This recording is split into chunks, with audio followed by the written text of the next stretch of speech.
እንዴት ናችሁ? አንቷን ግሪዝማን ከባርሰሎና ጋር እንደገና ከዚህ በፊት እንግዲህ የባርሰሎና ተጫዋች ነበር ለ2 ዓመታትና በጣም አስቸጋሪ 2 ዓመታት ነበሩ በተለያዩ ምክንያቶች።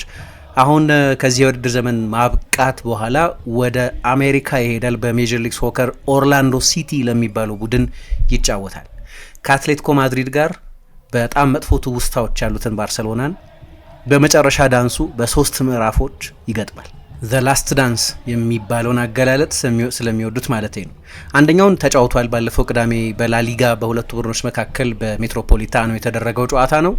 ሁለተኛው ደግሞ አሁን በቻምፒየንስ ሊግ ሁለቱ ቡድኖች በካምፕ ናው የሚያደርጉት ነው። ከዛ ደግሞ ሶስተኛው የመልሱ ጨዋታ ሲደረግ ማለት ነው እና በእነዚህ በ10 ቀናት ውስጥ በተደረጉና በሚደረጉ ጨዋታዎች ግሪዝማን ባርሰሎናን ለመጨረሻ ጊዜ ይገጥማል ማለት ነው እና በዚህ ምክንያት ወደ ኋላ ተመልሰን ሪቪዚት እንድናደርገው እነዛን አስቸጋሪ ዓመታት እንድናስታውሳቸው ያደርገናል። ታስታውሱ እንደሆነ 2018 ላይ ነበር መጀመሪያ በጣም ከተዋጣለት የዓለም ዋንጫ በኋላ። በእኔ ግምት 2018 ላይ ባሎንዶሩን ያሸነፈው ሉካ ሞድሪች ነው።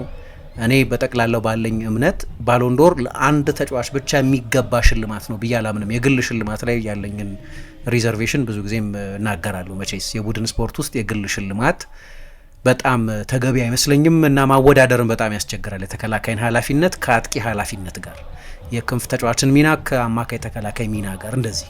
ግን ርዕሴ እሱ አይደለም፣ ሌላ ጊዜ ብዙ ዲስከስ ያደረግንበት ስለሆነ። ግን ያ ሽልማት መኖሩ እኔ በወደውም ባልወደውም መኖሩ አልቀርም እና ለዛ ሽልማት ተገቢ ከነበሩ ተጫዋቾች መካከል አንደኛው አንቷን ግሪዝማን ነበር።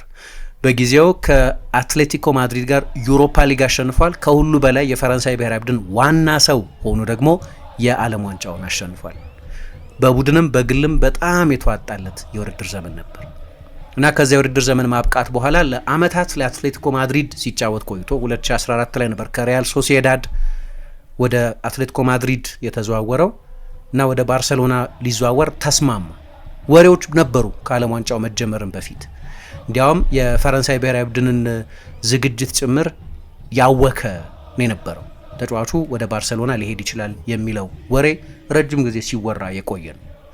ባርሰሎናም ከአንድ ዓመት በፊት ያጣውን ኔይማርን ከኔይማር ጋር ተመሳሳይ ቦታ ላይ የሚጫወት ተጫዋች ባይሆንም ግን ሌላ ግራቪታስ ያለውን ትልቅ ኮከብ የማስፈረም ፍላጎት ስለነበረው የባርሰሎና ትኩረት ሁሉ በዛ የዝውውር ጊዜ ግሪዝማንን ከአትሌቲኮ ማድሪድ ማስፈረም ነበር። በኋላ አንድ ዶክሜንተሪ ወጣ። ወደ ባርሳ ሊዘዋወር ነው ሲባል ከቆየ በኋላ ላ ዴሲሲዮን ወይም በእንግሊዝኛ ዘ ዲሲሽን ወይ በእኛ ቋንቋ ውሳኔው የሚል አይነት ዶክሜንተሪ ሰራ እና ይሄ ዶክሜንተሪ ውሳኔውን ይፋ ያደረገበት ዶክሜንተሪ ነው። ብዙ የድራማ ቅመም የተጨመረበት። ሌብሮን ጄምስ ትልቁ የባስኬትቦል ኮከብ ለማያሚ ለመፈረም ሲወስን የሰራውን ዶክሜንተሪ የሚመስል አይነት ነው እና እዛ ውሳኔ ላይ ከውሳኔው በፊት ስላለፋቸው የሀሳብ ፕሮሰሶች የተናገረበት እና በመጨረሻም በአትሌቲኮ ማድሪድ እቆያለሁ ብሎ የወሰነበት አነስተኛ ዶክሜንተሪ ነበር እና ይሄ የባርሰሎና በርካታ ተጫዋቾችንና ደጋፊዎችን የባርሰሎናንም ሹማምንት የመካድ ስሜት የመዋሸት ስሜት እንዲሰማቸው አድርጎ ነበር። ያኔ ያ ወሬ ብዙ ይወራ በነበረበት ጊዜ ግሪዙ ወደ ባርሳ እየተባለ ብዙ ዘገባዎች ይወጡ በነበሩበት ጊዜ አንዳንድ የባርሰሎና ተጫዋቾች ሊቀበሉት መዘጋጀታቸውን በብዙሃን መገናኛዎች ላይ መናገር የጀመሩበት ወቅት ነበር። ለምሳሌ ሊዮኔል ሜሲ ከአስደናቂ ተጫዋቾች ጋር ሜዳ ውስጥ መግባባት አያስቸግርም፣ ከነዛ ታላላቅ ተጫዋቾች መካከል አንደኛው ነው ግሪዝማን፣ ስለዚህ ከመጣ በደስታ እንቀበለዋለን የሚል አስተያየት ሰጠ። ግን ግሪዝማን እንደዚህ የድራማ ኤሌመንቶች ጨምሮ በሰራው ዶክሜንታሪ ለመቆየት በመወሰኑ ብቻ ሳይሆን ለመቆየት የወሰነበትን ሁኔታ ድራማታይዝ ያደረገበት ሁኔታ የባርሰሎና ሰዎችን አላስደሰተም እና ታሪኩ በዚሁ ያበቃ ይመስል ነበር። ከዛ በኋላ ግሪዝማን ወደ ባርሰሎና ሊዘዋወር የሚችልበት እድል ድጋሚ የሚመጣ አይመስልም ነበር። ግን እንደዛ አይደለም ይሆን። ከወራት በኋላ እነዛዎቹ ሩመሮች ግሪዝማን አሁንም ወደ ባርሰሎና ሊሄድ ይችላል የሚሉት እንደገና መሰማት ጀመሩ። ግን በባርሰሎና መጀመሪያ አካባቢ የነበረውን ከመጣ በሞቅታ እንቀበሏለን የሚለው ስሜት ግን አልነበረም ያን ጊዜ። እንዲያውም ካዴና ሴር፣ ስፖርትን የመሳሰሉ ጋዜጦች የባርሰሎና መልበሻ ክፍል አሁን ግሪዝማንን አይፈልገውም፣ በተለይ በአትሌቲኮ ማድሪድ ለመቆየት የወሰነበት የኮሚኒኬሽን ስልት ብዙ ሰዎችን በባርሰሎና አስከፍቷል። ይህ ግን በመልበሻ ክፍሉ ብቻ አልነበርም፣ በቦርድ ሩም ውስጥም ጭምር እንዲህ አይነት ሴንቲሜንት እንዲህ አይነት ስሜት እንዲኖር ያደረገ ነበር። ቻርሊ ሬክሳችን ታውቋቸው እንደሆን ለረጅም ጊዜ የክራይፍ ምክትል ነበሩ። በላማሲያ አልፈው የባርሰሎና ቁልፍ ተጫዋቾች የሆኑ ተጫዋቾችን በማጎልበት ብዙ የሚደነቁ ናቸው። በወቅቱ የባርሰሎና ፕሬዚደንት ሆሴፕ ማሪያ ባርቶሜዮ አማካሪ የነበሩ ናቸው እና ከካዴና ሴር ጋር በነበራቸው ቃለ ምልልስ እኔ በሆን ግሬዝማንን አላስፈርመውም፣ በተለይ አንዴ ቆያለሁ አንዴ ለቃለሁ እያለ የሚጫወተውን ጨዋታ አልወደውም፣ በስፖርታዊ ምክንያትም በሜሲ ቦታ እኮ ነው የሚጫወተው፣ አያስፈልግም ለባርሴሎና እንደዚህ አይነት ተጫዋች የሚል አስተያየት ሰጡ። እንዲህ ሆኖ ሳለ ግን የ2018-19 የውድድር ዘመን በአትሌቲኮ ማድሪድ እቆያለሁ ባለ በአመቱ አንድ ውሳኔ አሳወቀ። ሌላ ቪዲዮ ሰርቶ ማለት ነው። አሁንም ሌላ ላዴሲሲዮን አሁን ወደ ባርሴሎና መሄድ ፈልጋለሁ የሚል እና ያኔ የውል ማፍረሻው 200 ሚሊዮን ዩሮ ነው። ግን ከአትሌቲኮ ማድሪድ ጋር ባለው ውል መሰረት ከጁላይ 1 2019 በኋላ የሚዘዋወር ከሆነ የውል ማፍረሻው ከ200 ሚሊዮን ዩሮ ወደ 120 ሚሊዮን ዩሮ ይወርድ ነበር እና ባርሴሎና ቺን ጊዜ ጠብቆ ጁላይ 12 2019 ተጫዋቹን የውል ማፍረሻውን ገንዘብ በመክፈል ከአትሌቲኮ ማድሪድ ጋር በዝውውር ሂሳቡ ላይ መደራደር ሳያስፈልግ ተጫዋቹን ማስፈረሙን ይፋ አደረገ። ግሪዝማን ሴ ማግኒፊክ ብሎ በሶሻል ሚዲያውም ላይ በባርሴሎና ሶሻል ሚዲያ ላይ ተለጠፈ እና የተጫዋቹ የደሞዝ ፓኬጅ በ5 ዓመት ውስጥ 100 ሚሊዮን ዩሮ ገደማ የሚያስገኝ የውል ማፍረሻው ተጨምሮ ባርሴሎና በጣም ብዙ 100 ሚሊዮን ዩሮዎች የሚያወጣበት ዝውውር ነበር። ግን የአትሌቲኮ ማድሪድ ደጋፊዎችን ደግሞ አሁን በዚህኛው ተራ አስቀየመ። መጀመሪያ የባርሴሎና ደጋፊዎችን፣ ተጫዋቾችን፣ የባርሴሎና ሹማምንትን ያስከፋ ቢሆን በሁለተኛው ውሳኔው ግን የአትሌቲኮ ማድሪድ ደጋፊዎችን አስቀይሞ ነው የለቀቀው። የኮልቾኖሬስ ደጋፊዎች በተለይ የባርሳ ዝውውሩን ለመፈጸም ሲል የአትሌቲኮ ማድሪድን የቅድመ ውድድር ዘመን የትሬኒንግ ካምፕ የፕሪሲዝን ዝግጅትን በመዝለሉ ምክንያት ብዙ የአትሌቲኮ ማድሪድ ደጋፊዎች ተቀየሙበት። አትሌቲኮ ማድሪድም እንደ ክለብ ምንም እንኳ 120 ሚሊዮን ዩሮ በውሉ መሰረት ጁላይ 12 ከሆነ የተፈጸመው ከጁላይ 1 በኋላ ስለሆነ ምንም ማድረግ አይቻልም። ግን አስቀድሞ ነው ስምምነቱን የፈጸመው። ከወራት በፊት ነው ግሪዝማን ከባርሴሎና ጋር የተስማማው። እሱ በተስማማ ጊዜ ደግሞ 200 ሚሊዮን ዩሮ ነበር የውል ማፍረሻው። ስለዚህ ያ 200 ሚሊዮን ዩሮ ነው ሊከፈለኝ የሚገባዋል እና ይሄ ሁሉ በሁለቱ ክለቦች መካከል ኃይለኛ ውዝግብ ፈጥሮ ነበር። ግን መጨረሻ ላይ በ120 ሚሊዮን ዩሮ ወደ ባርሴሎና ተዘዋወረ እና ስድስተኛው የምንጊዜም የዓለማችን ውድ ተጫዋች ሆነ በታሪክ ከኔይማር፣ ከፊሊፔ ኮቺኞ፣ ከኪሊያን ምባፔ፣ ከጆዋ ፌሊክስ እና ከኦስማን ዴምቤሌ ቀጥሎ በእንደዚህ አይነት በጣም ነውጥ ባስነሳ መንፈስ ስለሆነ ዝውውር የተፈጸመው እንደመጣ ያ ገንዘብ እንደሚገባው ያ ዝውውር ለባርሴሎናም እንደሚጠቅም የማሳየት ግዴታ ነበረበት እና ከፈረመ ከጥቂት ቀናት በኋላ ሁሉንም ማሸነፍ የሚችል ስብስብ ነው ያለን፣ በደስታ አንብቻለሁ ዝውውሩ መሳካቱን ሳውቅ አለ እና ይሄ ተጨማሪ አትሌቲኮ ማድሪድ ደጋፊዎችን ያስከፋ ሁኔታ ነበር። ከዛ 2019-20 ውድድር ዘመን ሲጀመር በጥሩ ተስፋ ነበር የተጀመሩ። በእርግጥ የመጀመሪያው ጨዋታ በቢልባኦ ባለቀ ሰዓት አሪትስ አዱሪትስ መሰለኛችን ግሩም የመቀስ ምት ጎል ባስቆጠረባት ጨዋታ ተሸነፉ። ከዛ በኋላ ግን የመጀመሪያ ጨዋታውን በካምፕ ናው ሲያደርግ ከሪያል ቤቲስ ጋር የተደረገና 5-2 ያሸነፉበት ጨዋታ ነበር እና አንቷን ግሪዝማን በግሩም ሁኔታ ጀመረ። 2 ጎሎች አስቆጠረ፣ 1 አሲስት ሰጠ። ግን አንድ ነጥብ መያዝ አለብን እዚህ ጋር። እዛ ጨዋታ ላይ የመጀመሪያውም ጨዋታ ላይ ሊዮኔል ሜሲ አልነበረም። የውድድር ዘመኑ ሲጀመር ጉዳት ላይ ስለነበር ሜሲ አልነበረም ግሪዝማን ይህንን ጨዋታ ሲያደርግ። ምክንያቱም ትልቁ ስጋት የነበረው ሁለቱም ተመሳሳይ ታይፕ ተጫዋቾች ናቸው፣ ተመሳሳይ ሌቭል ላይ ያሉ ተጫዋቾች ባይሆንም ግሪዝማን ቅድም ስለ ቫሎንዶር ኮንቨርሴሽን ውስጥ መሆን ይገባው ነበር ያልኩት ተጫዋች ከአውሮፓ ቤስት ተጫዋቾች መካከል አንደኛው ነበር። ሜሲ ነው፣ ማብራሪያ ያስፈልገኝ። ግን ችግሩ ተመሳሳይ አይነት ካራክተሪስቲክስ ያላቸው ናቸው። ሁለት አጠር ያሉ ከቀኝ መነሳት የሚወዱ የቡድናቸው ማጥቃት በሙሉ በእነሱ ዙሪያ የተገነባ ሁለት የግራ እግር ተመሳሳይ ስፔስ መቆጣጠር የሚወዱ ተጫዋቾች ናቸው። እንዴት ነው አብረው የሚጫወቱት የሚል ጥያቄ ነበር። ፍርሃቱም የነበረው እሱ እና መጀመሪያ ግሪዝማን የባርሴሎና የተጫዋችነት ታሪኩን በጥሩ ሁኔታ ሲጀምር ሌዮ ሜሲ አልነበረም። ከዛ ሜሲ ተመለሰ። ሜሲ ሲመለስ የግሪዝማን ሚና መቀነሱ የሚጠበቅ ነው። እንዲያውም በሴቪያ ጨዋታ መስቃዊ ማለት ነው አንድም ደቂቃ አልተጫወተም ግሪዝማን። ሜሲ ተመልሶ ነበር 0 ደቂቃ ነው እዛ ጨዋታ ላይ የተሳተፈ እና ያኔ ለሰዎች ሁሉ በጣም ግልጽ ሆነ። መጀመሪያ የነበረው ጥርጣሬም የጥርጣሬው ምክንያት ተገቢ እንደነበር ያሳየ ሆነ። ሁለቱ ተጫዋቾች አንድ ላይ ለመጫወት በጣም ያስቸግራቸዋል። ሜሲ ደግሞ የቡድኑ የማጥቃት ልብ ነው ነበር። ስለዚህ ግሪዝማን ወደ አንዱ ክንፍ ሄዶ አይሶሌትድ እንዲሆን መጫወት የማይመርጥበት ቦታ ነው። ለመጨረሻ ጊዜ በዛ ቦታ ከተጫወተ 6 ዓመት ሆኖታል።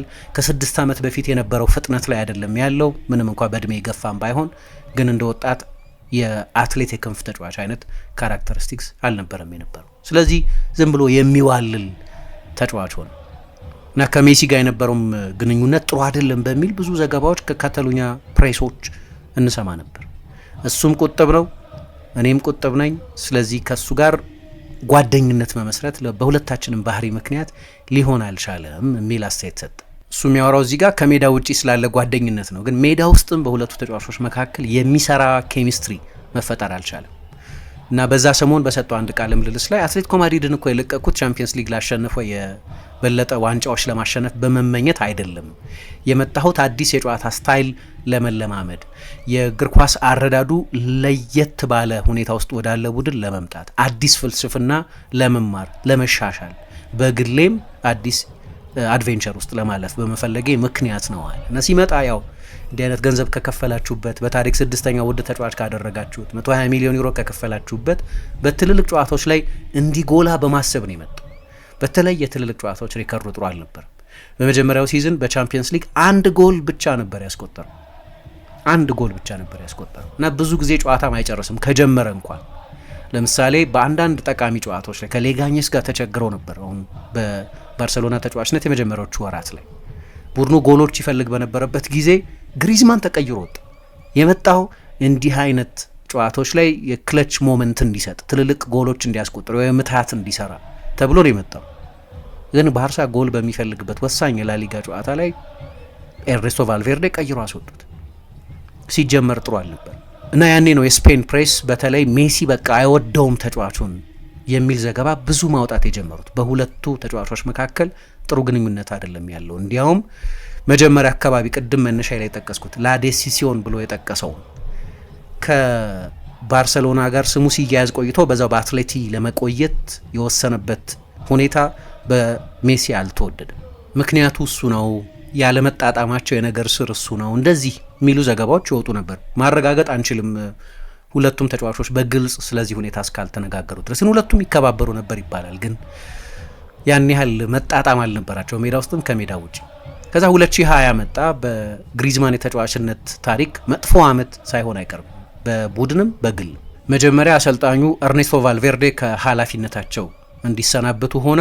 ከዛ ፌብሩዋሪ ላይ ደግሞ ባርሰሎና በኮፓ ዴል ሬ በ93ኛው ደቂቃ ላይ በአትሌቲኮ ማድሪድ ተሸነፈ። ከዛ በኋላ የባርሳ ጌት የሚባለው ስካንዳል ፈነዳ።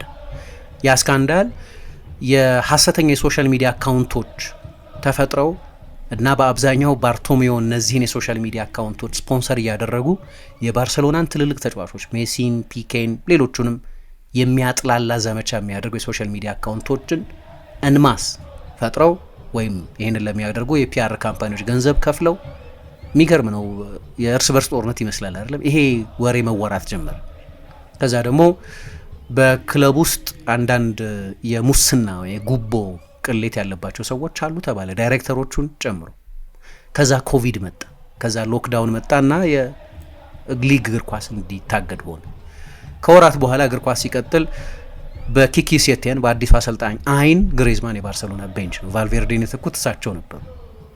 ለሱ እንደውም እንደሚያሳፍር ነገር ከተቆጠሩት ጨዋታዎች መካከል አንደኛው ከቀድሞ ክለቡ አሁን ተመልሶ አትሌቲኮ ማድሪድ ያኔ የቀድሞ ክለቡ ለነበረው ከአትሌቲኮ ማድሪድ ጋር በነበረ ጨዋታ መቼስ ተጫዋቾች ከቀድሞ ቡድናቸው ጋር ሲጫወቱ ያላቸው መነሳሳት ይታወቃል አይደለም? ግን እዛ ጨዋታ ላይ 1 ደቂቃ ሲቀረው ብቻ ቀይሮ አስገቡት። 2-2 ነበር ጨዋታው ያለቀው እና ከጨዋታው በኋላ የአትሌቲኮ ማድሪዱ አሰልጣኝ ዲየጎ ሲሞኔ እንዴ የቀድሞ ተጫዋች ያንተ ኮከብ የነበረው ግሪዝማን 1 ደቂቃ ተቀይሮ ሲገባ ስታይ ምን አልክ ብለው ጋዜጠኞች ሲጠይቁት ለዚህስ ቃል የለኝም የሚል መልስ ሰጠ።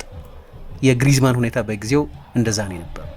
በሚቀጥለው ሳምንት ከቪያሪያል ጋር በጣም አስደናቂ ጎል አስቆጠረ። ግን የውድድር ዘመን በጣም መጥፎ ነበር። ታስታውሱ እንደሆነ በሊዝበን በኮቪድ ዘመን የተደረገው የቻምፒየንስ ሊግ ጨዋታ ከባየር ሚኒክ ጋር ያደረጉት ሁሉም ጨዋታዎች ወደ ፖርቱጋል ሄደው እንዲደረጉ ተደርጎ ስለነበር 8-2 በባየር ሚኒክ ተሸነፉ እና ያ ጨዋታ ከባርሴሎና ጥቁር ታሪኮች መካከል አንዱ ሆኖ የሚቆጠር ቤንች ነበር። በእንደዚህ አይነት በጣም ወሳኝ በሆነ ጨዋታ እረፍት ሰዓት ላይ ተቀይሮ ገባ። ግን አልቆ ነበር እሱ ተቀይሮ ሲገባ 4-1 ነበር፣ ዘግይቷል።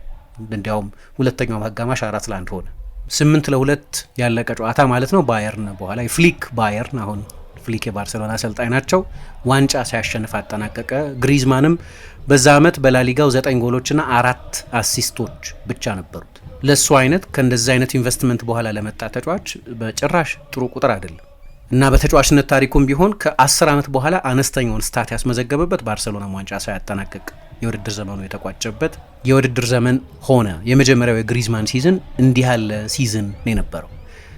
ከዛ በኋላ ባርሴሎና ኪኪ ሴቲንን አሰናበተ። ሮናልድ ኩማን መጣ። ግን የእሱ ዕጣ ፈንታ ብዙ አልተለወጠም።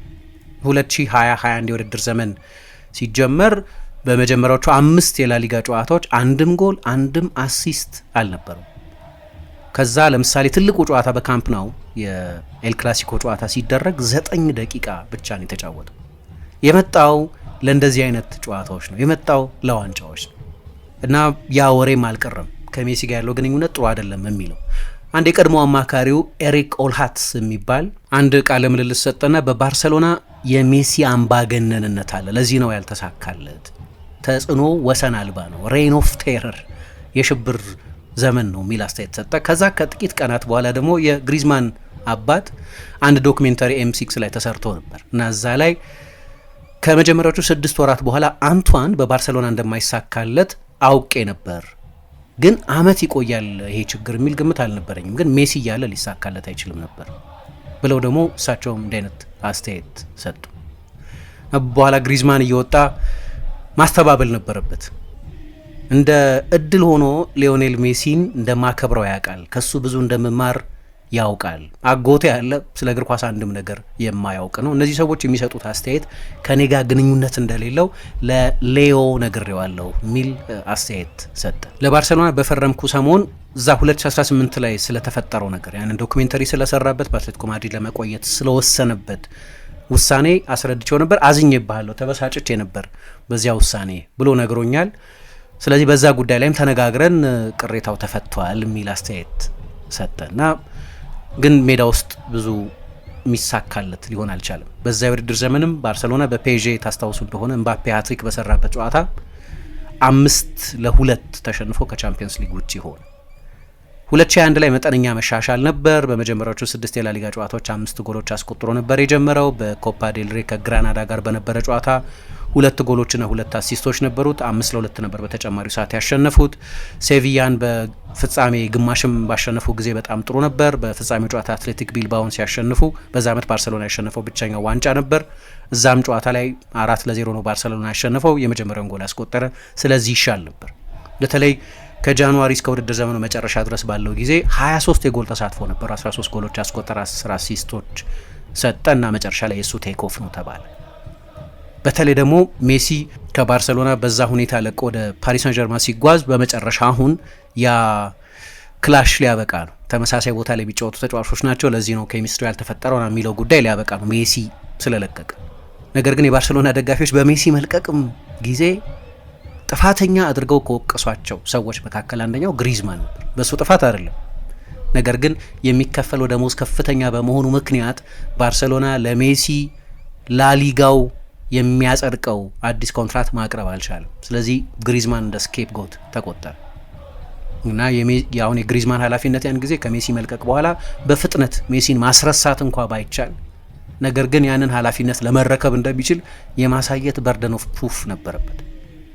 የመጀመሪያዎቹ 3 ጨዋታዎች ላይ ግን ምንም ጎል አላስቆጠር፣ ምንም አሲስት አልሰጠም። እንዲያውም ከሄታፌ ጋር በነበረ ጨዋታ የባርሴሎና ደጋፊዎች ጮሁበት፣ ተቀይሮም እንዲወጣ ተገደደ። ሮናልድ ኩመን ጥሩ አልተጫወተም፣ ልክ ነው፣ ግን አንድ ጨዋታ ነው ይሄ። ክሊኒካል አልነበረም፣ ምርጥ ብቃቱ ላይ አልነበረም የነበረው፣ ግን በአንድ ጨዋታ መዳኘት ትክክል አይደለም አለ።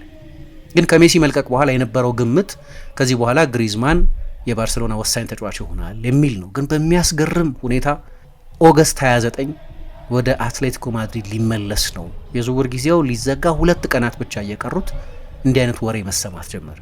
በእርግጥም በዝውውር ገበያው የመጨረሻው ዕለት ኦገስት 31 ባርሴሎና ተጫዋቹን ለአትሌቲኮ ማድሪድ ከብዙ የገንዘብ ኪሳራ ጋር ለመመለስ ተስማማ። በውሰት በኋላ ደግሞ ቦነሶችን ጨምሮ የውሰት ቆይታው ከተጠናቀቀ በኋላ በ50 ሚሊዮን ዩሮ ለማስፈረም ተስማማ። ከዛ በኋላ አልተመለሰም። መጀመሪያ እንዲያውም አትሌቲኮ ማድሪድ ያንን የውሰት ስምምነት ያንን ገንዘብ ላለመክፈል በጨዋታ ላይ 60 ደቂቃ የሚጫወት ከሆነ ለባርሴሎና መክፈል የነበረበት ገንዘብ ነበር። ያንን ላለመክፈል 60ኛው ደቂቃ ላይ ነው ጨራሽ የቀየሩ የሚያስገቡት። 30 ደቂቃ ምናምን ነበር ይጫወት ነበር። ከረጅም መጓተት በኋላ በ20 ሚሊዮን ዩሮ ወደ አትሌቲኮ ማድሪድ ተመለሰ እና የግሪዝማን የባርሴሎና ስታት እንዲሁ ካያችሁት መጥፎ አይደለም። በ102 ጨዋታዎች 35 ጎሎች አስቆጥሯል። 16 አሲስቶች ነበሩት። ከቴፈ ጋር በነበረው አንድ ቃለ ምልልስ ላይ ያን ያህል እኮ ዲዛስተር አይደለም፣ በየ2 ጨዋታ አንድ የጎል ኮንትሪቢሽን ነበረኝ ማለት ነው፣ ግን እኔ ሁል ጊዜ 20 ጎል አስቆጥር የነበርኩ ተጫዋች ነኝ፣ ግን ለባርሴሎና መጫወቴ እኮራለሁ።